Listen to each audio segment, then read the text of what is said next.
یہ قربانی کا وقت آیا تو رسول پاک صلی اللہ علیہ وسلم نے فرمایا، حضرت ابن عباس حضور کے چچا زاد ہیں، وہ کہتے ہیں نبی پاک علیہ السلام نے فرمایا فاطمہ اپنی قربانی کے قریب آ جاؤ اور گواہ بن جاؤ۔ فرمایا اس کے خون کا قطرہ زمین پہ بعد میں گرتا ہے، اللہ قربانی کرنے والے کے سارے گناہ پہلے معاف فرما دیتا ہے۔ حضرت فاطمہ کی شان اقدس پر بھی ہماری مائیں قربان، ہماری بیٹیاں قربان، کیا انداز ہے سیدہ کا، فوراً پوچھتی ہیں، فوراً امت کا بھلا کرتی ہیں، کہتی ہیں یا رسول اللہ صلی اللہ علیہ وسلم یہ صرف اہل بیت کے لیے، یہ سارے مسلمانوں کے لیے۔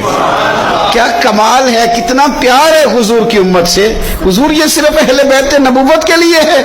نبی پاک نے فرمایا نہیں فاطمہ یہ ساری امت کے لیے فضیلت ہے کہ قربانی کرنے والے کے جانور کا خون کا قطرہ بعد میں زمین پہ گرتا ہے، اللہ سارے گناہوں کو